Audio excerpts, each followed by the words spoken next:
hope you have enjoyed our last seminar. This seminar will deal with a subject matter that everybody in YouTube land have pondered and have tried to figure out the solution and how to unravel all of the distraction that come in their life.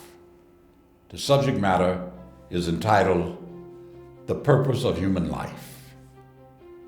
All of us are human beings, and at one time or another, we try to figure out what is our main purpose. Why are we living in this world? Do we really have a purpose? So that kind of make us start seeking. And we normally seek by going to school. We seek by talking to friends, relatives, and different associates. I, as a child, grew up with a strange type of curiosity. This curiosity haunted me for over 45 years of my life. I went to school frantically looking for my purpose in life. I went to different churches, different spiritual places of worship. I talked to Muslim leaders. I talked to Christian leaders. I talked to Hindu teachers. I talked to different gurus over in India, which was my favorite country. I love going there. I was fortunate to meet a friend of mine who was much older than me. He befriended me and gave me unconditional love. So much so, I loved being around him. When I met him, I didn't know I was going to meet him. And every time somebody asked me this question, how did you meet such an intelligent being? I said, this man was not only intelligent, he was spiritually advanced based on my knowledge about him. What do you mean spiritually advanced? This man had met a human being. He showed me a picture of that human being. He was beautiful, had a white beard, the image of what we think God should look like. We all think God should have a beard if he becomes a human being. Those are the pictures in all of the paintings of the world. I don't care what the religion is. You see a man with a beard. And I met him, he talked to me, and he showed me other people. He didn't have a beard, but he was around a man with a beard. And this man taught and shared everything with him that he could possibly imagine. So I had the opportunity to be around him. And when I first met him, he immediately took me to his home. I met his wife, his 3 children, and they took me on different tours. They even bought things for me. I went to different parts of India. I went to Chandigarh. I went to Agra. I went to New Delhi and other territories too in India I visited.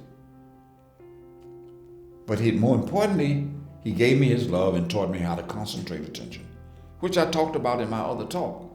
I won't go too much into detail. If you wish to look at that, please investigate it. It's all on YouTube. I was like a fanatic when it came to curiosity. And many of my questions frustrated me until I met this human being. I went to school. I was arrogant when I met him because I felt that they were in a third country and we had some of the best educational systems in America. I learned, to my chagrin, that most of the religion came from the eastern part of the world, and we have imported them, thinking that we know more than they know. So while I was over there, I felt I had won a lottery ticket.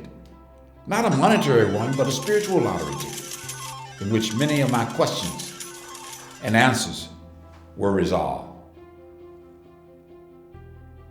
So I spent a lot of time around him, and I learned so many things. And he taught me how to practice concentration of attention. And I achieved just a smigger, just a little bit of inner experiences which convinced me. I had a peep inside this body, and I was convinced that all of the holy books are correct. And being a Christian, I learned so much about the meaning of Christianity and the teachings of Jesus. So let's deal with the purpose of human life. It takes a long time to know our purpose. We go through many purposes. There was an author, his name was Rick Warren. He wrote a very popular book that was worldwide influential. His book was entitled The Purpose-Driven Life. I love that book. He went into the difficulty that a human being has in trying to discover his purpose. And that is the topic today. The purpose of human life. What is the purpose? We have so many purposes. We go to school, we play, we get a job, we make money, we got to pay bills. We get overwhelmed with frustration, and we end up dying in some quiet bed if we're fortunate.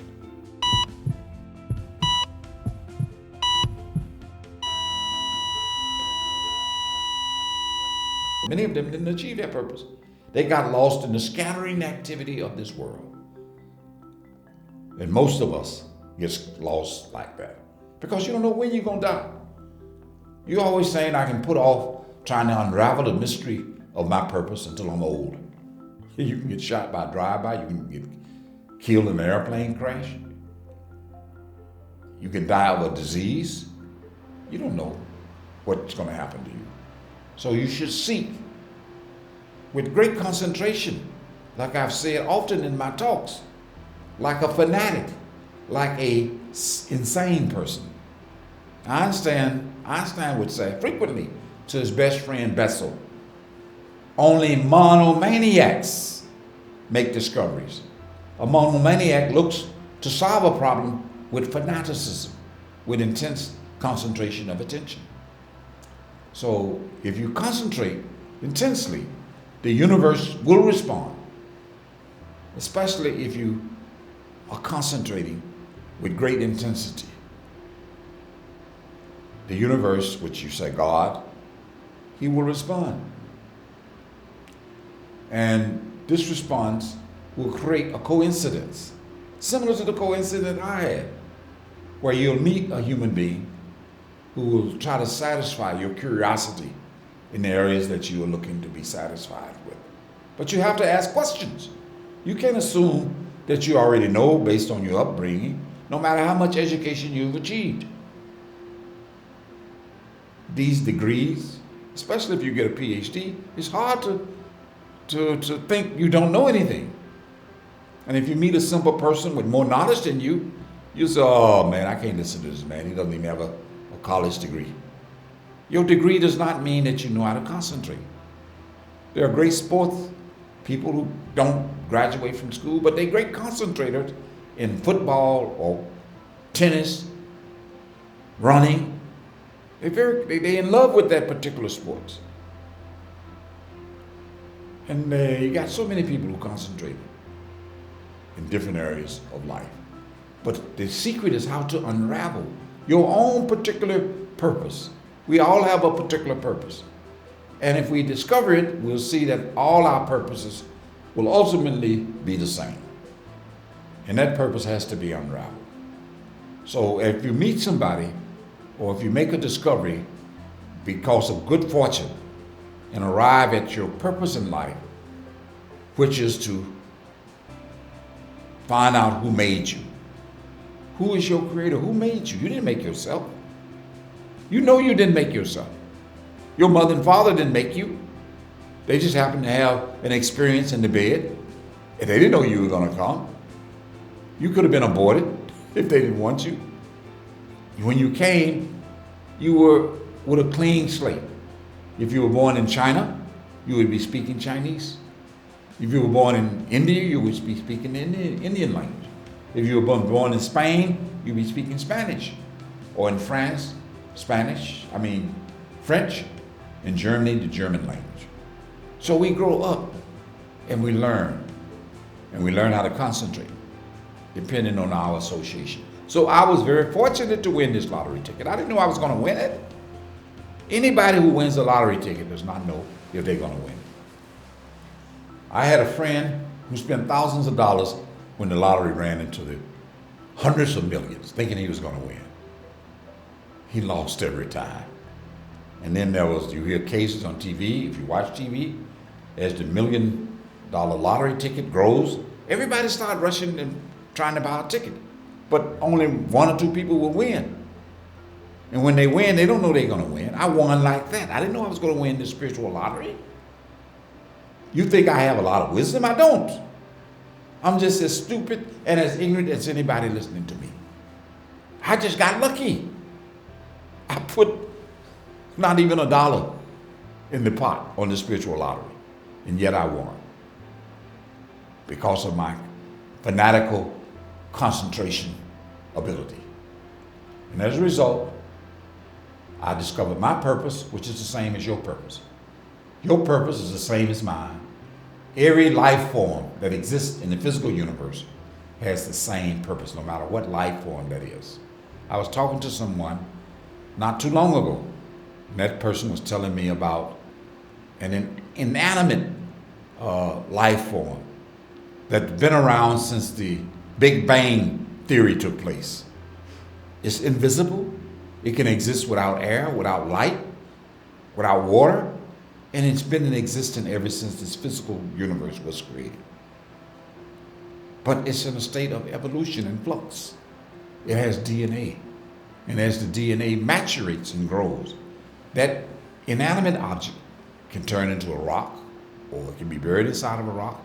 It can turn into a plant as time goes on. It can become an amoeba. It can become a protozoa. And these are minuscule, small, microscopic life forms. They can evolve. They can become plants. They can evolve and become insects. And insects have millions of species, different forms. What is a species? I learned the definition of a species when I was in college. I went to a junior college, and I never forgot this teacher. He was Hispanic, and he said in class something that I never forgot.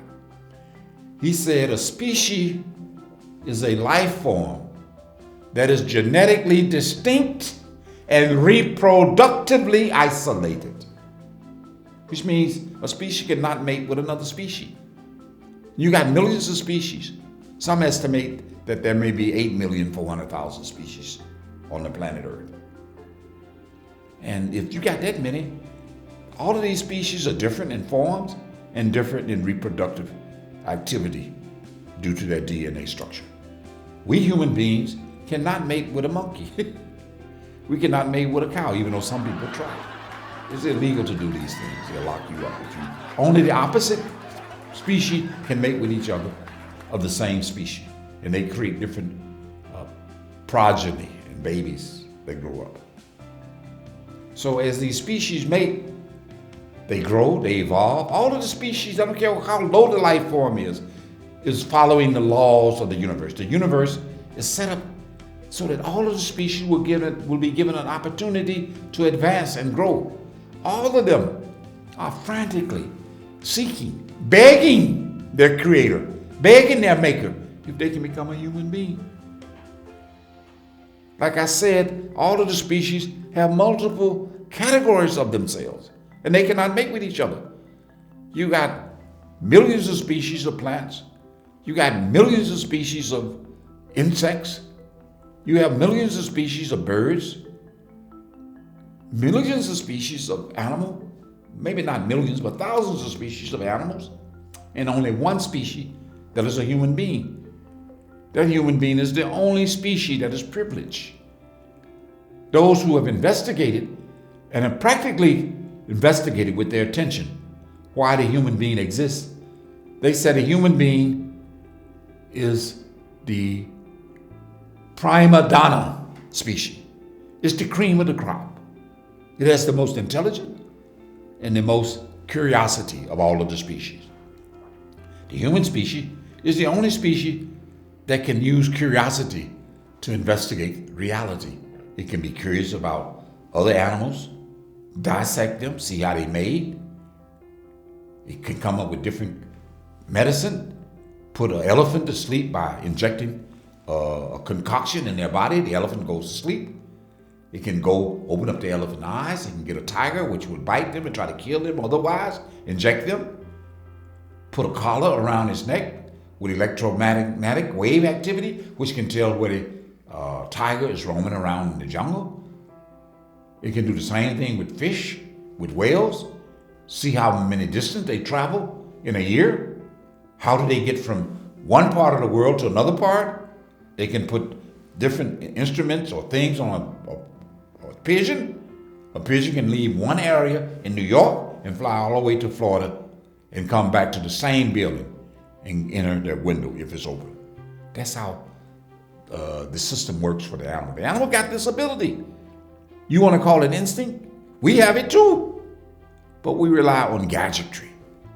We got telephones. We hook it up to the satellite system and we know how to go. We just look at our computer devices and we move along in the right direction. So the species are separate and distinct, and they know their purpose. We're the only species that try to unravel the mystery. You don't have to ask a dog what his purpose is. The dog knows. We take dogs, make them pets. We put them in different kinds of designer's outfit, especially if they're small. You may find a rich lady walking around with a purse in her purse, treating it like it's a baby. The dog is happy, but that dog is meant to live outside. He was not made to live like that. But we enjoy that pet. So in saying all of this, I want to come to the conclusion that if you can unravel the primary, the most important purpose of your life, then you will have solved the biggest mystery. But that's not enough. You got to get lucky with an intense seeking, with an intense curiosity. And the universe hopefully will intervene and aid you and arrange for you to meet such a human being like I met. And then you're on your road to not only discovering your purpose, but also discovering who made you and why did he make you. That's a big mystery. Why did he make you? Once you discover that, then you have qualified. Once you discover it, you have to have the experience. You can't intellectually discover it. You have to have an experiential awareness of meeting that being face to face, and you automatically will know, without him talking to you, why he did all of this. And with that in mind, you will get what I call a spiritual academy award from that being, and will always want to stay there, because the happiness, the joy, the knowledge, the wisdom, and all of the mysteries about everything, he will give you everything he got. If you read John in the Bible, since most of you are Christian, John 16 chapter, 15 verse, Christ tells his disciple, the Creator has given me everything that he possesses. All of the stars, all of the galaxies, they are at my disposal. I can go anywhere and visit them like you go in your yard and play golf or go into the park. All of these things belong to me. He's given me everything. And he allows me to sit on his throne. And he allows me to run things if I want to run them. You can get the same thing if you get lucky like I've gotten. They talk like this. I don't care if it's Kabir, Paul True. There have been women mystic, Miraba, Sajoba. It's not just men. So it's available to all human beings. Just hope and pray that you get lucky and win a spiritual lottery ticket. With that, I'd like to end this conversation and hope that we see each other again, or you meet me on YouTube. Thank you at this time.